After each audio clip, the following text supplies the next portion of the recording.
ಲೋಕಾಯುಕ್ತ ಅಧಿಕಾರಿಗಳಿಂದ ಭ್ರಷ್ಟಾಚಾರ ಪ್ರಕರಣಕ್ಕೆ ಸಂಬಂಧಪಟ್ಟಂತೆ ಶ್ರೀನಾಥ್ ಜೋಶಿ, ಕಾನ್ಸ್ಟೇಬಲ್ ನಿಂಗಪ್ಪ ಅಕ್ರಮ ಎಸಗಿದ್ದು ದೃಢವಾಗಿದೆ. ಅಬಕಾರಿ ಮತ್ತು ಬಿಬಿಎಂಪಿ ಅಧಿಕಾರಿಗಳಿಂದ ಹಣ ವಸೂಲಿ ಮಾಡಿದಂತಹ ಆರೋಪ ಏನಿತ್ತು, ಇದು ಈಗ ದೃಢವಾಗಿದೆ. ಕೆಜಿ ಅನ್ನೋ ಕೋಡ್ ವರ್ಡ್ನಲ್ಲಿ ಹಣವನ್ನ ವಸೂಲಿ ಮಾಡ್ತಾ ಇದ್ರು. ಅಕ್ರಮವಾಗಿ ಪಡೆದ ಹಣ ವೈಟ್ ಮನಿ ಮಾಡೋದಕ್ಕೆ ಪ್ರಯತ್ನವನ್ನ ಕೂಡ ಪಟ್ಟಿದ್ದಾರೆ.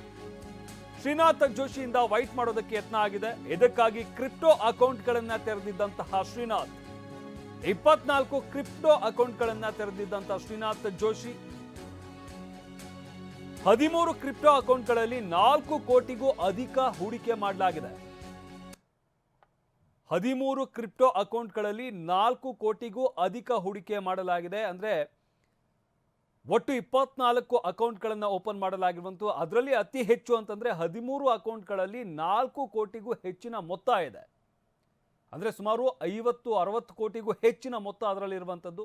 ಲೋಕಾಯುಕ್ತ ಅಧಿಕಾರಿಗಳಿಂದ ತನಿಖೆಯನ್ನ ಮುಂದುವರಿಸಲಾಗ್ತಾ ಇದೆ. ಲೋಕಾಯುಕ್ತದಿಂದ ಮಾಧ್ಯಮ ಪ್ರಕಟಣೆಯನ್ನ ಬಿಡುಗಡೆ ಮಾಡಲಾಗಿರುವಂತದ್ದು. ಈ ಮಾಧ್ಯಮ ಪ್ರಕಟಣೆಯನ್ನು ಹೊರಡಿಸಿದ್ದಾರೆ. ಇದರಲ್ಲಿ ಮಾಹಿತಿಯನ್ನು ಕೊಟ್ಟಿರುವಂತದ್ದು. ಲೋಕಾಯುಕ್ತ ಅಧಿಕಾರಿಗಳಿಂದ ಭ್ರಷ್ಟಾಚಾರ ಪ್ರಕರಣಕ್ಕೆ ಸಂಬಂಧಪಟ್ಟಂತೆ ಶ್ರೀನಾಥ್ ಜೋಶಿ ಹಾಗೆ ಕಾನ್ಸ್ಟೇಬಲ್ ನಿಂಗಪ್ಪ ಅಕ್ರಮ ಎಸಗಿರುವಂಥದ್ದು ದೃಢವಾಗಿದೆ. ಆ ಒಂದು ಹಣವನ್ನ ವೈಟ್ ಮನಿ ಮಾಡ್ಕೊಳ್ಳೋದಕ್ಕೆ ಪ್ರಯತ್ನ ಪಟ್ಟಿರುವಂಥದ್ದು ಕೂಡ ತನಿಖೆ ವೇಳೆ ಗೊತ್ತಾಗಿದೆ.